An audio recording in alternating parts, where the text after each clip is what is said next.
Welcome to episode 18 of the Arctic Crafts podcast. My name is Bente and I'm coming to you from Vesterålen, northern Norway, where I live with my husband and 3 cats. You can find me on Instagram as Arctic Crafts, on Etsy and Facebook as Arctic Crafts by Bente, and on Ravelry as Arctic Crafts 65.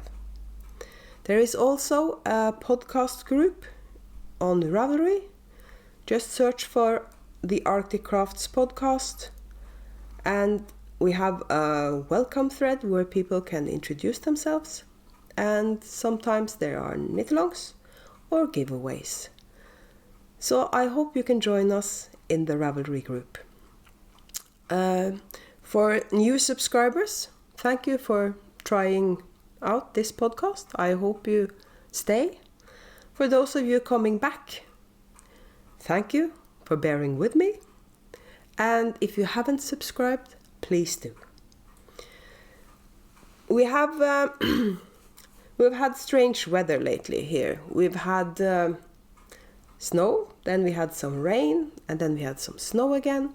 And today I might have to go outside and shovel some snow as soon as I've finished recording this podcast, because the snowplow has gone down our street, so we have kind of a pile of snow at the end of our driveway.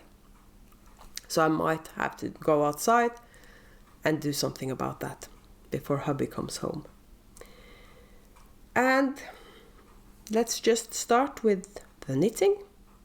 And well, as you can see, I'm wearing an FO today. I'm wearing my Gardengate. I showed you this sweater on the last podcast and I hadn't come very far. It's by Jennifer Steingass, and loads of people have knit this sweater and I can understand why. It's really beautiful. And I started this sweater twice, actually. The first time I knit to about down here, and I realized 2 things. One, that it was going to be too big, and the other was that the contrast color didn't work with the main color, because the contrast color I was using was a light gray, and it blended too much. I wanted a subtle color work, but it was too subtle. It just blended into the main color, so you couldn't see it properly. So I decided to start the sweater again. The only thing I did about the sizing was that I went down 1 needle size from 4mm to 3.5mm. And I like the fit much better now. I can stand up so you can see it better. It's the perfect length. It goes just past the hem of my trousers, or my skirt if I wear a skirt. The arms, or the sleeves rather, are a bit too long.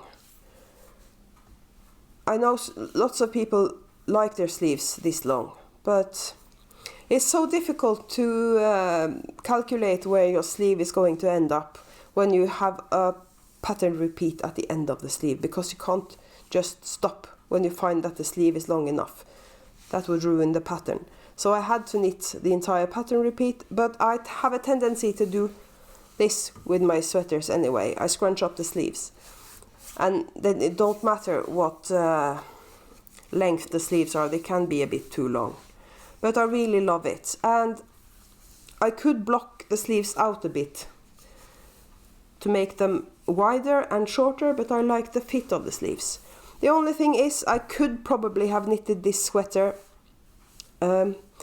even 1 size smaller, because I have a lot of ease, and as you can tell, if I do this, I have these on top of my shoulders. I could, of course, have hacked this and gone down 1 pattern repeat on the width, because you see the pattern repeats look like this. So I could have removed one of those and had one pattern repeat less in the yoke. And but I decided, because when I got down here and tried this on and saw that this was happening, I decided it will probably block out, and it did. So it was much more visible before I blocked it. And as I was saying, I really love this sweater, and I'm going to put it in my suitcase when we're going to England at the end of February. It might be too hot in England at the end of February for a knitted sweater, but since this is fingering weight, it's not that warm. As you can see, I can wear it now. And normally I can't wear knitted sweaters inside the house, but this is fingering weight and it's not really warm. I will be changing after I've talked to you though, because I can't wear this inside the house for an entire day. As long as I'm sitting down and talking to you and not moving about a lot, I can wear a knitted sweater. So that's the Gardengate. And I wanted to knit another sweater, but I decided I needed a palette cleanser between the two sweaters. So I knit the hat in 4 hours. That's how long it took me. I haven't been dyeing this week, so that's one of the reasons why the Gardengate went so fast. That's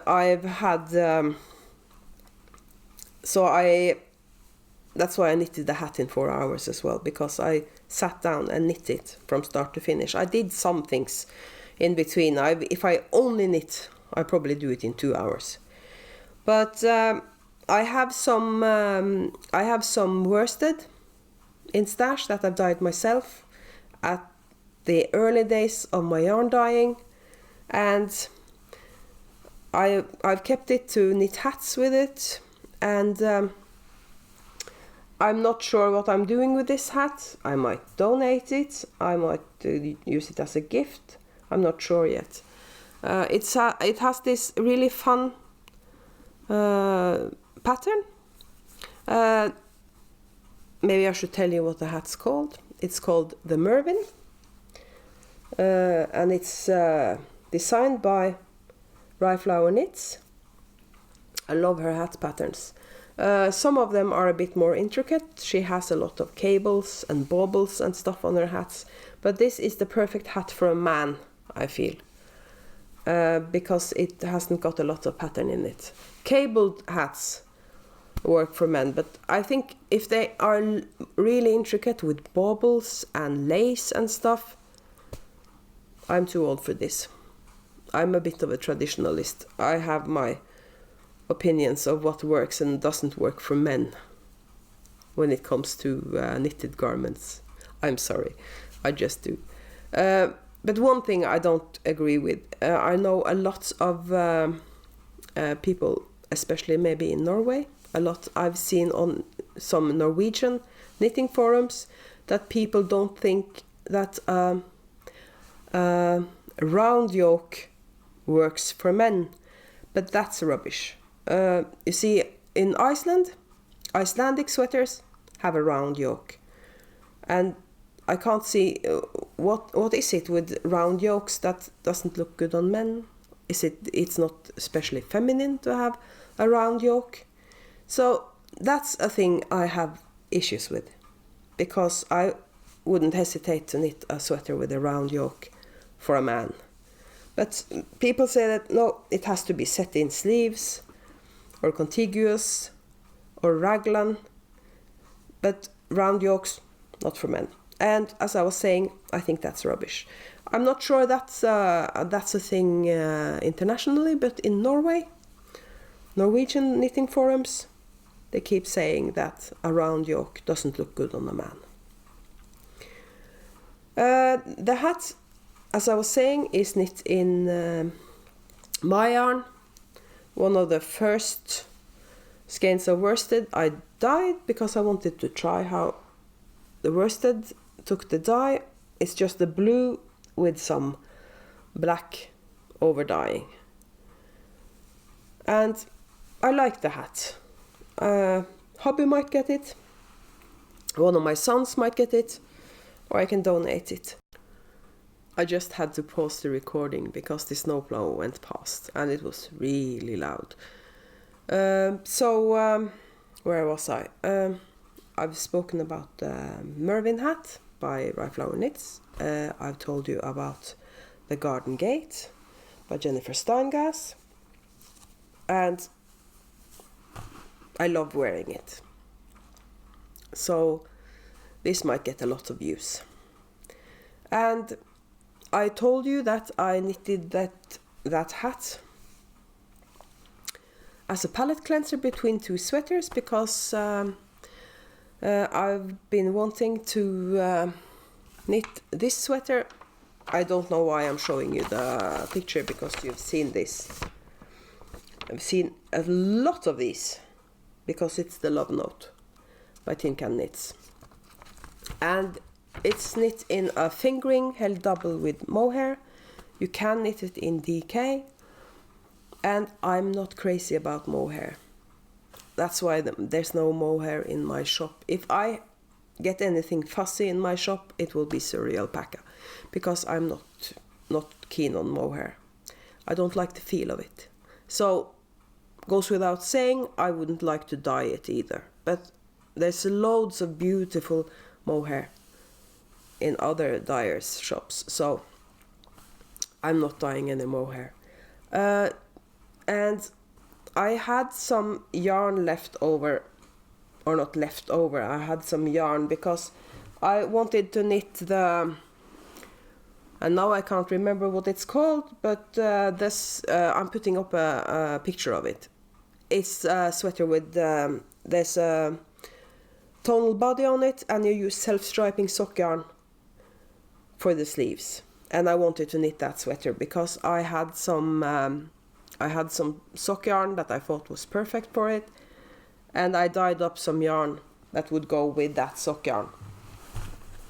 And it's a really, really bright color. I love turquoise, so that's why it looks like it does, because I ripped out almost an entire sweater body to get the yarn to use it for this, because that sweater, I started the body of the sweater and I discovered that it was too big. That's a recurring problem for me, because I have body issues or something. I have low self-confidence when it comes to the way my body looks, so I tend to knit sweaters too big. I take my measurements and I decide I have to have this size because I can't have a sweater this fitted or something. And yes, I know I could swatch, but it doesn't help me because I swatch and I find out that 1 inch of positive ease, not enough for me, because I'm, for the lack of a better word, fat. So I started that sweater with a size too big, and the entire body was just stockinette, and the sleeves was also just stockinette. So I decided I'm never going to finish this sweater. So I decided I would knit the Love Note with this yarn, and I'm knitting it in fingering weight, no mohair. I'm a loose knitter, so the pattern recommends a size 6mm needle. I'm using a 5.5 because I'm a loose knitter and I got gauge on the 5.5. As you can see, it's really loose. And there's 2 reasons why I decided to try to knit the Love Note with just fingering and no mohair, because I've knit 2 ranunculus sweaters, and both of those are knit on 6mm needles, and I love how those look. Of course they get to be rather see-through, so I have to wear something underneath them, but I would have to do anyway on the ranunculus and also on this because of the lace. And the thing is, this yarn, this space, I don't have this space in my shop anymore. I have a few skeins left that are on sale, by the way, in my shop, because this is a base I'm not going to have anymore, so it's on sale. The thing is, this yarn is a woolen spun, so it blooms a lot when you wash it. So it's going to be denser. As soon as I wash and block it, this is going to be denser. I know this because my first sweater that I knit with my own hand-dyed yarn is knit in this space. And it's been washed a couple of times, and it's really dense and really soft, and it has this halo because the yarn is woolen spun. The thing is, I only wear that sweater at home because it's my first attempt at dyeing a sweater quantity, and it was the first time I knit an entire sweater with hand-dyed yarn. So I alternated skeins, but I don't like the way it looks because the sleeves are more densely patterned than the rest of the sweater because I didn't bother to alternate skeins on the sleeves. So I had about 2 skeins left, and I just used 1 skein for each sleeve. I never should have done that. I should have alternated on the sleeves as well.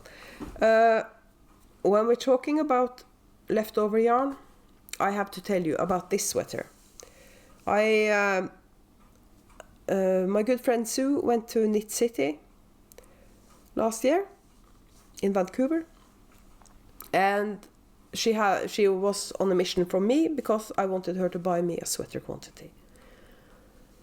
And she sent me pictures from time to time, and I ended up with wanting the yarn ink. And I discovered when I got the yarn that no wonder I liked it so much, because it's really similar to one of my colorways, Rock Garden. So I could easily have knit this sweater in my own yarn. But this is the yarn tag for the yarn. Yarn ink, art on string. And the colorway is Amore. It's on their classic sock. Thing is, she bought me 4 skeins, and I have almost 2 skeins left. I think I have about 180 grams left. And since I've had leftovers when I've knit the ranunculus, I might actually knit myself a ranunculus in the leftover yarn. I forgot to show you the bag the love note is in. This is one of my favorites. It's from the Tangled Stitch, and yes, I have 2 white cats. It's one of her tote bags, and I really love this. So I'm using it for sweaters, and I on occasion I've also used it as a purse, because it's the perfect size for all my stuff when I'm going places.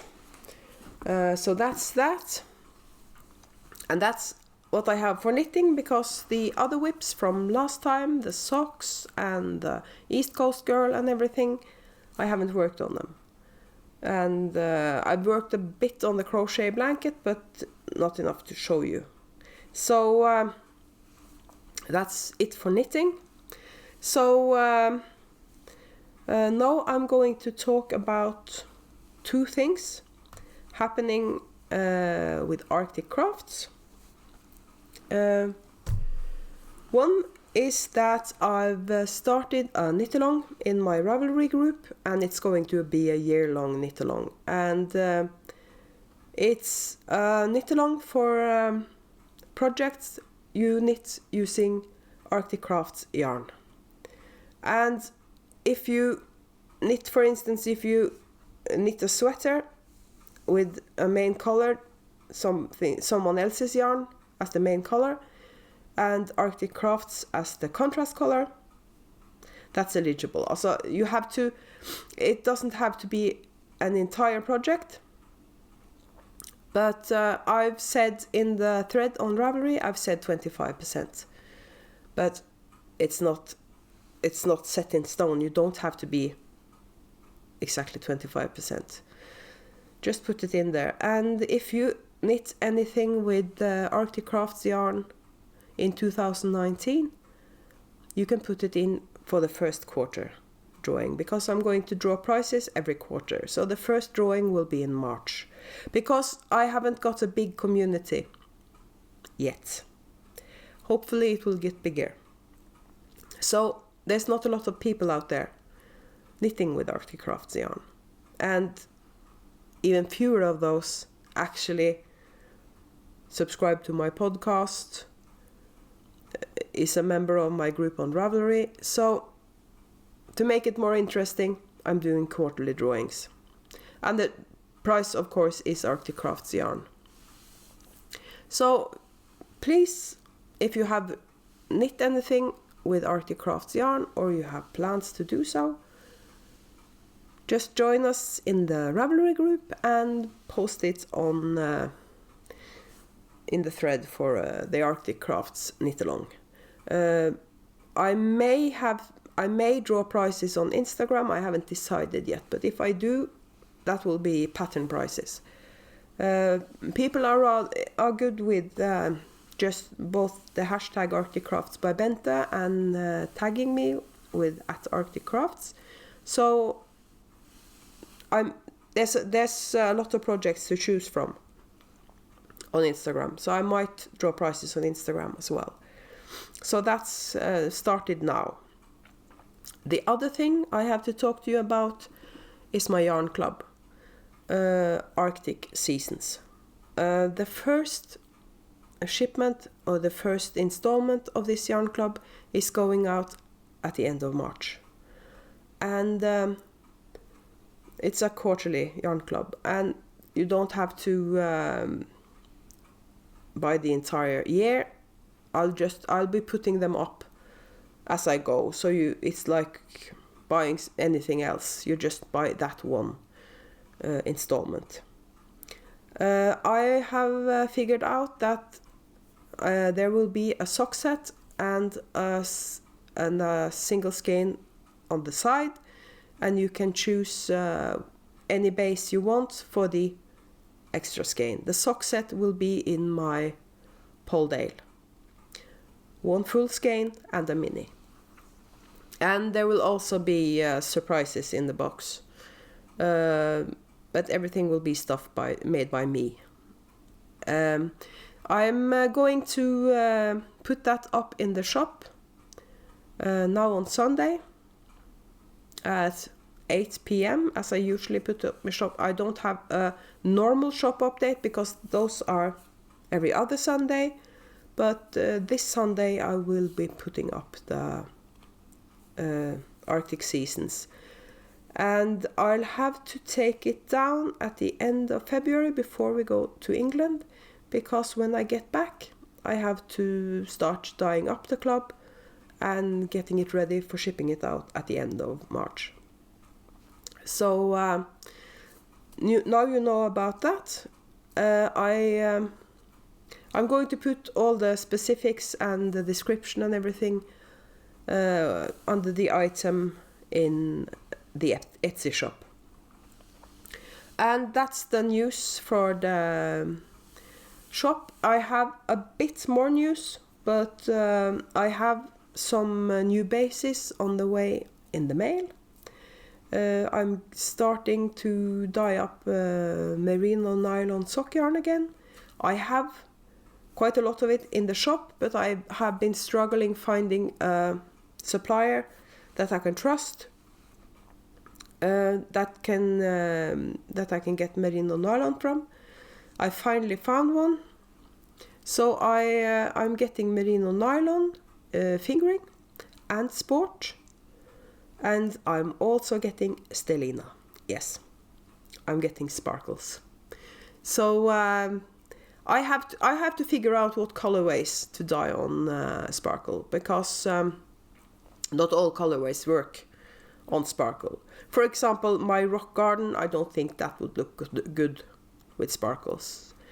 My headless flamingo, vintage rose, all those colorways, peony, those would look good with sparkles, I think. So I have to see about that. And that's the reason why I'm having a sale on my discontinued bases, because I need to clear the shelves in my storage space. I have limited storage space, so if I'm getting new bases, I have to remove some bases. That's just the way it is. I can't have a lot of different bases. I might still have the Polldale nylon as my main sock yarn. Depends on the quality of the merino nylon yarn I have ordered, because I haven't bought anything from this particular supplier before. So I just have to see what I think of it. The strange thing is that internationally, I sell a lot of merino sock yarn. Locally, when I went to the fair, I was really surprised that nobody wanted merino sock yarn. If it was because they don't trust it, because it's so soft, I'm not sure. But I sold a lot of Corriedale sock yarn and Polldale sock yarn.